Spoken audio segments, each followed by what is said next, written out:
Hello students, तो ये type 1 जो हमारा हिडन एक्सरसाइज था उसका टाइप 1 सीरीज़ का क्वेश्चन नंबर 4 था। टाइप 1 क्वेश्चन में आपको पता है क्या होता है कि आपको दो ज़ीरोज़ के बीच में कोई रिलेशन दिया होता है। ठीक है, जैसे इस क्वेश्चन में if one zero of the polynomial this is twice, इसको मार्क कर लो कि अब क्या रिलेशन दिया हुआ है, ट्वाइस का रिलेशन दिया हुआ है। ठीक है, तो कैसे करना है इसको देखिए। आप पॉलिनोमियल को कॉपी करेंगे 2x² minus 5x minus 2k plus 1। ये आपको अल्फ़ा दिया हुआ है, ये आपको मतलब इसके ज़ीरोज़ अल्फ़ा और बीटा होते हैं। ठीक है, अब ध्यान से फिर से समझ लीजिए। अल्फ़ा को आप अल्फ़ा ही मानते हैं, आपको पता चल गया होगा अब तक वीडियो में। और जो पहला ज़ीरो है वो दूसरे ज़ीरो के ट्वाइस है। ठीक है, मतलब अगर पहले वाले अल्फ़ा को आप अल्फ़ा मान रहे हैं तो बीटा को आप क्या मान सकते हैं, ट्वाइस ऑफ अल्फ़ा। फिर रिपीट कर रहा हूँ, कह रहे हैं इफ़ वन ज़ीरो, अगर एक ज़ीरो दूसरे के दुगना है। अगर आपने पहले वाले को अल्फ़ा माना तो दूसरा वाला क्या होएगा, 2 अल्फ़ा। एग्जाम्पल दूँ क्या एक बार समझाने के लिए, जैसे मान लो आपका एक ज़ीरो निकल के आ रहा है 4। ठीक है, तो दूसरा ज़ीरो इसका ट्वाइस है। ट्वाइस का मतलब क्या है, 8 होगा, डबल होगा। वैसे ही अगर पहला ज़ीरो आपने अल्फ़ा माना है तो दूसरा ज़ीरो क्या होगा, उसका ट्वाइस 2 अल्फ़ा होगा। ठीक है, ये बात हम समझ चुके हैं प्रीवियस वीडियोज़ में भी। अच्छा, अब आप फॉर्मूला लगा दीजिए सम का, alpha plus beta is equals to क्या होता है, माइनस बी अपॉन में ए। ठीक है, अब अल्फ़ा की वैल्यू कितनी दे रखी है, अल्फ़ा ही दे रखी है। बीटा की वैल्यू कितनी है आपके पास, 2 अल्फ़ा है, is equals to minus b. अब x के साथ जो होता है वो b होता है, तो इसमें गड़बड़ी मत करना, -5 भी लिख, यहाँ पे माइनस भूल मत जाना। ये फॉर्मूले का माइनस है, ये आपकी कोएफिशिएंट का। और x² के साथ जो आता है वो a होता है, तो अपॉन में 2। अल्फ़ा प्लस 2 अल्फ़ा कितना होता है, मल्टीप्लाई नहीं हो रहे, 3 अल्फ़ा हो जाएगा। ठीक है, Apple plus 2 Apple, Apple plus 2 Apple कितने, 3 एप्पल्स। ठीक है, माइनस माइनस प्लस यानी कि 5 अपॉन में 2।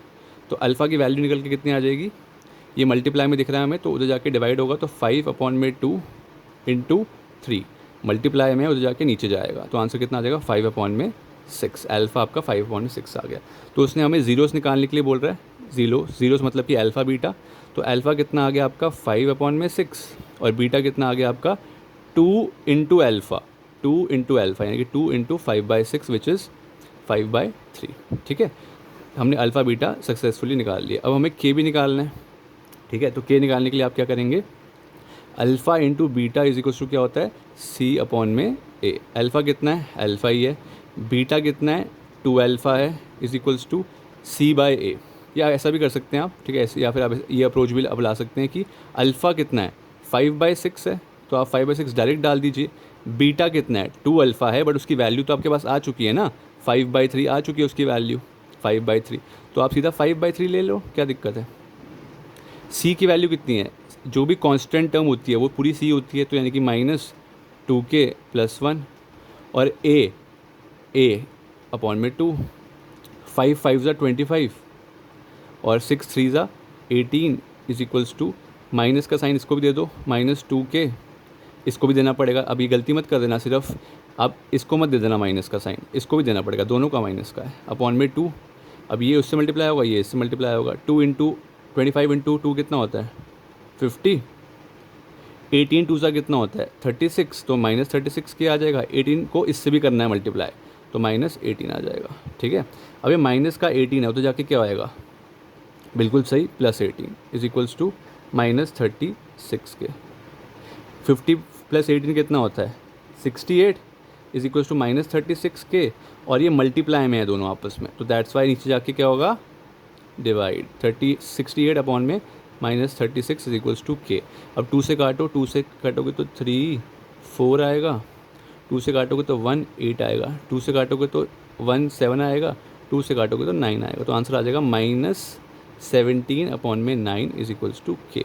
तो ये क्वेश्चन हमारा ख़त्म, अल्फ़ा आ गया, बीटा आ गया और के आ गया। ठीक है, तो याद रखिएगा टाइप 1 क्वेश्चन को कैसे आइडेंटिफाई करना है। इसमें आपको क्या दिया होता है, फर्स्ट ज़ीरो और सेकंड ज़ीरो के बीच में कोई रिलेशन दिया हो सकता है। मतलब पहला क्वेश्चन हमने किया था 7 टाइम्स का रिलेशन था, सेकंड क्वेश्चन में हमने नेगेटिव बोला था, एक ज़ीरो दूसरे के नेगेटिव है। तीसरे क्वेश्चन में हमने रेसिप्रोकल बोला था, और फोर्थ क्वेश्चन में हमने फिर से ट्वाइस का रिलेशन किया था। ठीक है, इन क्वेश्चन में क्या करना होता है, आपको सीधा अल्फ़ा प्लस बीटा की वैल्यू का फॉर्मूला डालना पड़ता है, अल्फ़ा इंटू बीटा की वैल्यू का फॉर्मूला डालना पड़ता है, डिपेंडिंग अपॉन द क्वेश्चन। ठीक है, कोई क्वेश्चन सिर्फ इसी पार्ट से सॉल्व हो जाता है, कोई क्वेश्चन सिर्फ इसी पार्ट से सॉल्व हो जाता है, कोई क्वेश्चंस में दोनों लगते हैं, दोनों फॉर्मूलेज लगते हैं। तो ये बात याद रखिएगा, ये टाइप 1 क्वेश्चन है, बहुत इंपॉर्टेंट है। ठीक है, नेक्स्ट वीडियो में हम टाइप 2 स्टार्ट करेंगे। आई होप आपको ये समझ आ रहा हो, और कोई डाउट हो तो आप कमेंट सेक्शन में ऐड कर सकते हैं। Thank you.